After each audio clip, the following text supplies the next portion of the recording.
Halo guys, welcome back to my channel.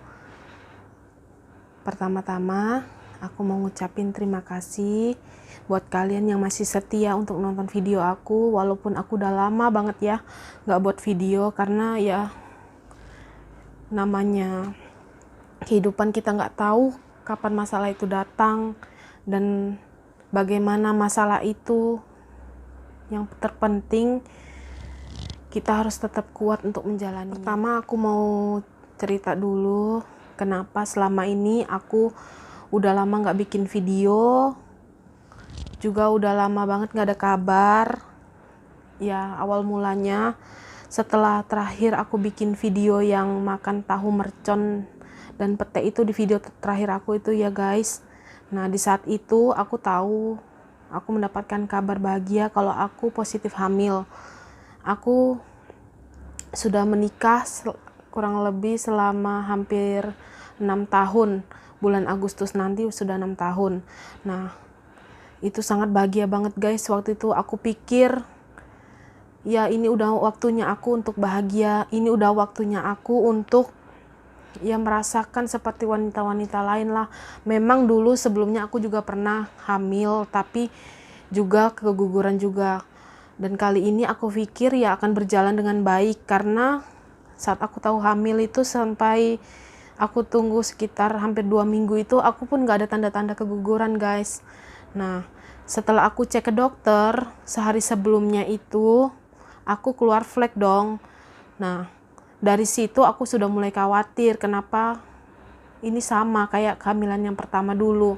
Hanya saja fleknya tidak sebanyak kehamilan pertama yang dulu, yang keguguran juga gitu. Jadi besoknya aku ke dokter.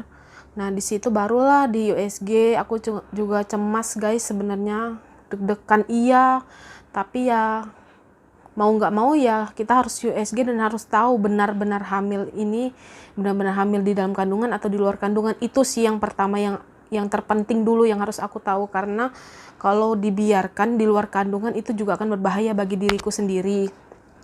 Nah saat itu setelah dicek ternyata ya memang benar aku positif hamil, dan situ sudah ada kantung kehamilannya.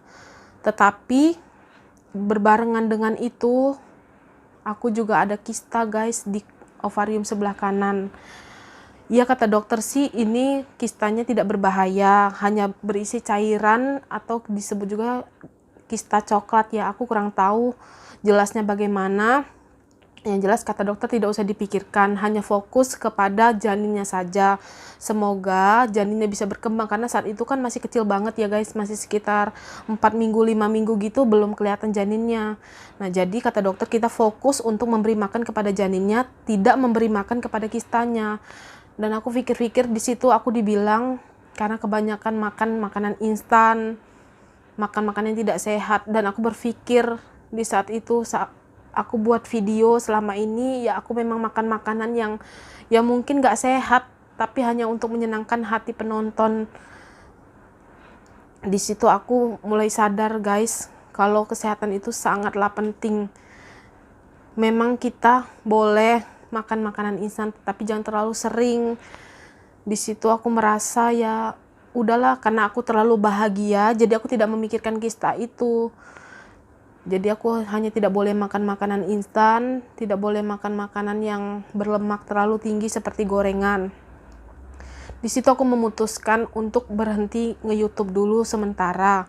Yang aku pikir akan membaik sekitar sebulan atau 2 bulan lebih lah. Tapi nggak sampai di situ aja guys. Selang berapa minggu setelah aku dari dokter itu, di situ mulai ujian demi ujian aku laluin, aku hadapin. Di situ ujian demi ujian datang dalam kehidupanku guys, dan itu nggak mudah bagi aku. Kalian bayangkan di saat aku hamil, yang harusnya aku bahagia, tidak boleh stres, di situ aku mulai melihat kondisi mamaku yang sudah mulai lemah guys. Memang mamaku punya penyakit diabetes. Tapi aku nggak pernah menyangka kalau akan sampai di tahap seperti ini guys. Maaf ya kalau aku kelihatan lebay, tapi aku ini anak satu-satunya, aku ini anak tunggal. Aku sudah bersuami dan aku harus di sini, harus tinggal dengan orang tuaku. Aku yang menjaga dan merawat mamaku, guys. Di saat itu, hari demi hari, kakinya mulai bengkak dan bengkak. Itu cukup membuat aku khawatir. Sehingga pada saat suatu hari, entah kenapa hari itu aku sangat-sangat gelisah. Sampai membuat aku tuh gak bisa berpikir yang lain, hanya berpikir kesehatan mamaku yang aku takutkan penyakit itu parah. Sehingga pada suatu malam, aku sudah firasat. Sepertinya aku bakal kehilangan calon anakku. Karena di saat itu aku benar-benar dalam seharian itu hanya bisa memikirkan takut.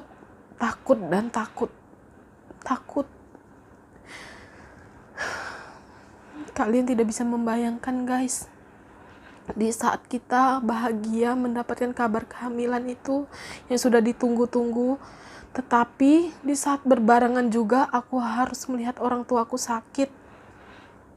Itu benar-benar seperti pukulan yang keras banget bagi aku, guys. Dan malam itu saat aku gak bisa tidur karena memikirkan hal-hal yang menakutkan yang terjadi kepada mamaku, dari situ mulai pendarahannya lebih banyak, guys. Dan aku merasakan perutku sangat-sangat sakit. Tapi di situ aku berpikir lagi, aku nggak bisa, harus pertahankan dua-duanya. Aku nggak bisa. Kalau memang aku harus mengorbankan salah satunya, aku hanya berharap memang itu yang terbaik, jalan dari Tuhan. Sehingga pada tengah malam darahnya itu keluar banyak, guys. Aku nggak tahu itu kantung yang keluar atau bukan, aku nggak tahu karena aku belum cek ke dokter, yang seharusnya jadwal ke dokter tuh sebulan kemudian. Tapi itu sekitar seminggu lebih atau 10 hari itu aku sudah mulai pendarahan. Jadi besoknya aku memutuskan untuk ke dokter dan ternyata benar, guys. Aku di saat di USG itu sudah tidak kelihatan kantungnya lagi, tetapi masih ada jaringan-jaringan yang tersisa. Aku sudah firasat dan aku sudah menguatkan hatiku dari rumah itu. Aku sudah menguatkan hatiku kalau memang sudah tidak ada lagi kantungnya, aku ikhlas. Dan saat itu pembawaan dokternya juga menurut aku itu sangat tidak berperasaan menurut aku ya, guys. Karena mungkin dokternya juga cowok. Jadi ya kata-katanya simple tapi ya cukup menyakitkan buat aku. Aku ini kehilangan anak loh. Aku ini bukan kehilangan suatu barang, aku kehilangan anak, nyawa. Tetapi ya aku udah nggak pikir kesana lagi. Yang aku pikirkan gimana aku cepat pulih, gimana caranya supaya aku bisa cepat sehat untuk fokus kepada merawat dan kesehatan mamaku. Hanya itu yang di otakku saat itu, guys. Oleh sebab itu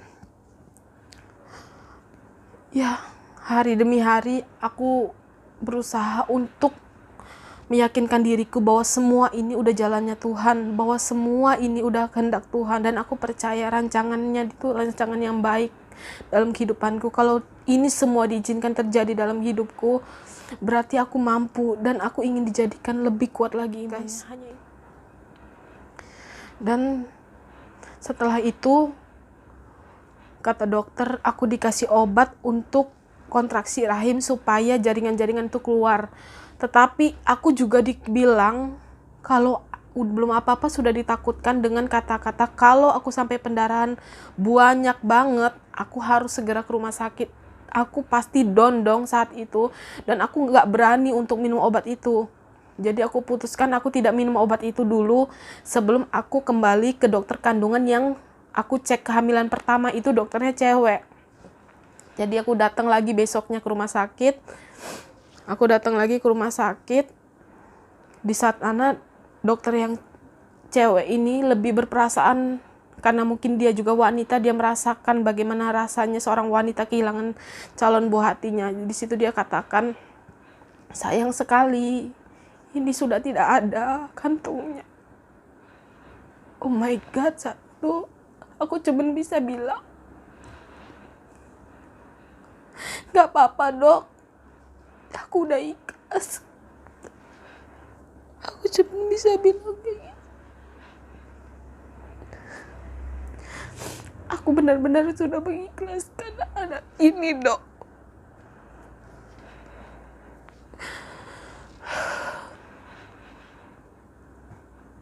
Ini semua gak mudah bagi aku lewatin. Di saat itu aku cuma berpikir, kalau memang aku harus mengorbankan anakku, aku percaya ini semua demi kebaikan bersama. Aku percaya suatu hari nanti, di saat yang tepat, di saat yang benar-benar sudah memang waktunya, indah pada waktunya, aku bisa hamil dengan normal, aku bisa hamil dengan bahagia, aku bisa menikmati masa-masa kehamilanku dengan bahagia. Hanya itu harapanku, dan bisa bersalin dengan selamat. Aku yakin di luar sana banyak juga wanita yang mungkin seperti aku mengharapkan keturunan, tapi mungkin sampai sekarang belum Tuhan jawab.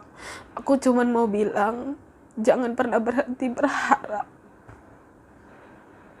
Karena Tuhan yang lebih tahu kebutuhanmu, Tuhan yang lebih tahu usahamu. Dan percaya, usahamu tidak akan pernah sia-sia guys. Kalian gak sendiri. Justru seperti kita ini, yang diberi cobaan seperti ini, harus berjuang mendapatkan keturunan, berjuang mendapatkan garis dua. Kita adalah wanita yang hebat. Karena apa? Gak semua orang mungkin bisa mampu seperti kita. Jadi aku cuma mau bilang, jangan putus asa. Aku juga seperti itu pertamanya guys. Supaya kalian tahu, aku sulit untuk hamil karena aku jarang sekali menstruasi. Ya bisa dibilang itu seperti gangguan hormon atau PCOS. Tetapi bukan berarti tidak bisa hamil ya guys. Banyak sekali wanita-wanita dengan keluhan PCOS tapi juga berhasil hamil. Asalkan yang pertama bisa mengontrol kadar gula yang masuk dalam tubuh kita, bisa menjaga pola makan dan hidup sehat. Itu sih yang anjuran dokter. Gak ada salahnya juga itu buat tubuh kita, buat kesehatan kita juga. Nah, lalu setelah itu aku tidak memikirkan lagi soal keguguran itu guys. Hari demi hari aku mulai melihat perubahan di tubuh mamaku yang semakin membengkak, kakinya terutama. Di saat itu ya sudahlah, aku pikir aku jalani saja semuanya. Sampai pada akhirnya mungkin mamaku merasa sudah tidak kuat lagi dan memutuskan untuk rumah sakit. Sebenarnya kami sudah tahu arah kemana penyakit itu, tetapi kami saat itu tidak berani untuk rumah sakit karena tidak berani untuk mendengar vonis dari dokter itu. Tapi kami berpikir lagi, kalau kami diamkan, mungkin saja ini belum terlambat dan bisa akan jadi terlambat suatu hari nanti. Jadi saat itu, tanggal 7 April, kami memutuskan untuk rumah sakit. Di sana dicek di laboratorium ureum dan kreatininnya. Dan ternyata benar guys, itu semua jumlahnya tinggi. Ya walaupun kreatininnya belum mencapai 10, tapi itu sudah termasuk tinggi. Dan puji Tuhannya, mamaku belum disuruh cuci darah. Ya, mamaku terkena divonis dokter GGK tahap akhir guys. Hati mana yang gak hancur? Hati anak mana yang gak hancur mendengar vonisan dokter seperti itu? Bahkan untuk membayangkannya saja sudah terlalu ngeri bagi aku, guys. Tapi ya itu kenyataan yang harus didengar dan dihadapi saat itu.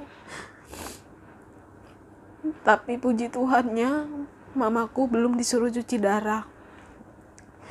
Masih mau diobservasi lewat obat-obatan selama 3 bulan.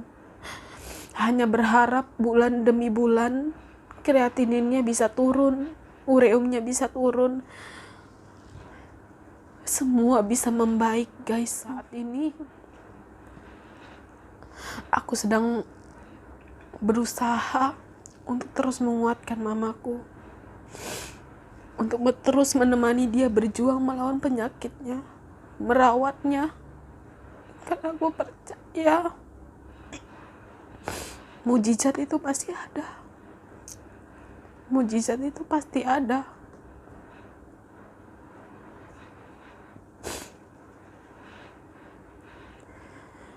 Sampai aku pernah bilang, aku gak mau hamil dulu.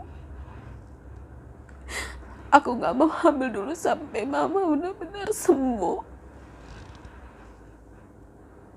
Sampai kalau aku hamil lagi dan aku stres lagi, berapa anak yang harus aku bunuh hanya karena keegoisan aku, hanya karena kekhawatiran aku terhadap suatu hal yang membuat aku menjadi lemah.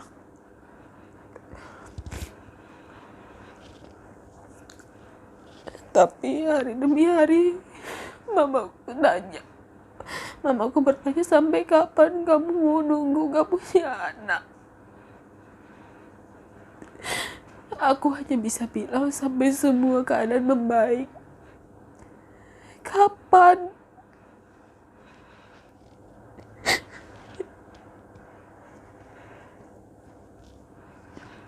Di situ aku benar-benar hancur dan hilang harapanku.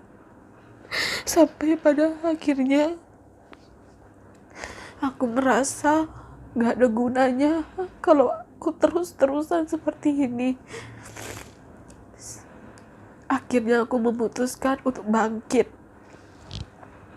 Ya, aku harus bangkit.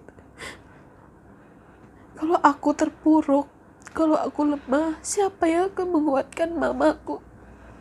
Gak ada. Jadi aku bertekad sambil berdoa, sambil merawat mamaku, sambil menunggu mujizat itu nyata, sambil aku menunggu mamaku sembuh, aku akan tetap berjuang untuk hamil. Walaupun kami sebagai manusia, aku sebagai manusia hanya bisa berusaha, berdoa dan berharap. Selebihnya tetap Tuhan yang memutuskan. Karena Dia yang lebih tahu kemampuan kita. Dia yang lebih tahu apakah kita mampu menanggung semua beban ataupun tanggung jawab yang diberikan kepada kita. Jadi mulai hari itu aku mulai lagi untuk makan makanan yang sehat. Aku mulai lagi. Sebelumnya aku gak mau, guys, makan. Aku gak nafsu makan. Aku bahkan seperti menyiksa diriku sendiri.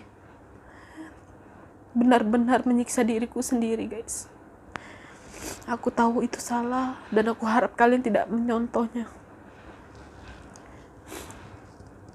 Jadi saat ini hari-hari aku jalani hanya berharap dan berharap. Semoga ada keajaiban dan kesembuhan untuk mamaku. Dan aku bisa segera lagi hamil dengan baik, hamil dengan sehat, hamil dengan lancar. Karena kehamilanku yang kemarin pun kondisi tubuhku sangat lemah. Aku pucat, aku gak nafsu makan, aku lemas. Mungkin itu juga yang membuat kandunganku lemah. Dan saat ini juga aku sedang berjuang untuk melawan kista di ovariumku. Walaupun aku gak tahu sekarang kista itu masih ada atau tidak. Terakhir aku cek memang sudah mengecil. Semoga kista ini sudah hilang. Dan kalau kalian yang ada pengalaman juga hamil dengan kista, bisa komen di bawah ya, kita bisa sharing bareng-bareng. Dan atau ada teman-teman yang mempunyai keluarga atau sedang menderita GGK tahap akhir, boleh juga komen di bawah, kita saling menguatkan, kita saling sharing. Mungkin ada pengalaman yang baik yang bisa dibagikan kepada orang-orang yang membutuhkan. Aku juga minta doa kepada kalian, kita sama-sama berdoa supaya masalah aku ini cepat selesai, semua keadaan membaik, dan aku bisa kembali lagi. Karena guys, di saat hati kita tidak tenang, di saat pikiran kita tidak tenang, maka apa yang kita kerjakan pun tidak akan membuahkan hasil yang baik. Oleh karena itu, selama ini aku belum bisa membuat video karena aku menunggu dan berusaha untuk terus kuat sampai aku benar-benar kuat dan bisa buat video lagi dengan baik, bisa menghibur kalian lagi. Walaupun terkadang hasil videoku pun masih banyak yang dibully atau bagaimana pendapat kalian, aku nggak apa-apa, karena ya ini aku apa adanya, aku nggak suka dandan seperti orang cantik lain mungkin. Ya ini aku apa adanya.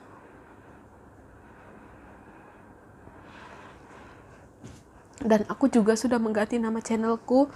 Itu salah satu alasan aku kenapa aku mengganti nama channelku, karena mungkin saja aku tidak akan bisa sering-sering lagi makan makanan seperti dulu, makan makanan yang instan, makan makanan yang berlemak.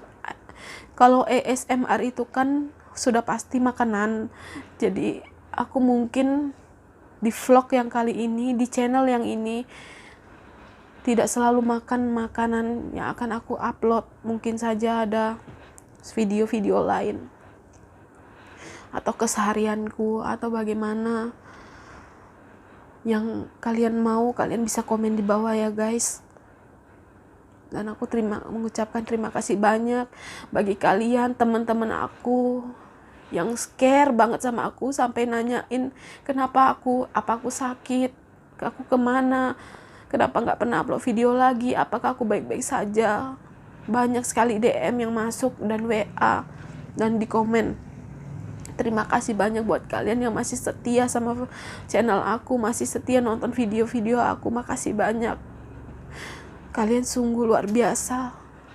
Aku harap kalian dalam keadaan baik-baik selalu, keluarga kalian diberkati selalu, kalian selalu sehat, dalam keadaan apapun selalu diberkati. Dan terima kasih buat semua orang juga yang sudah mungkin membenci aku atau membuli aku. Terima kasih, semoga kalian tidak seburuk aku.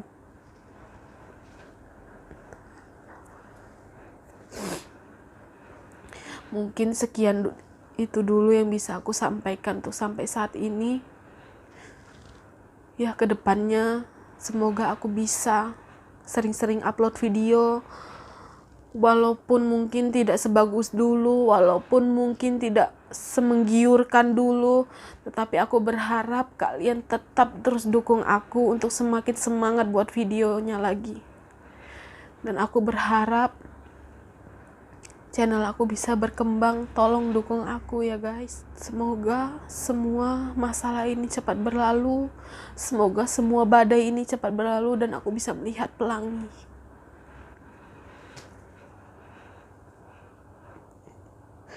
Amin ya Tuhan. Bye bye.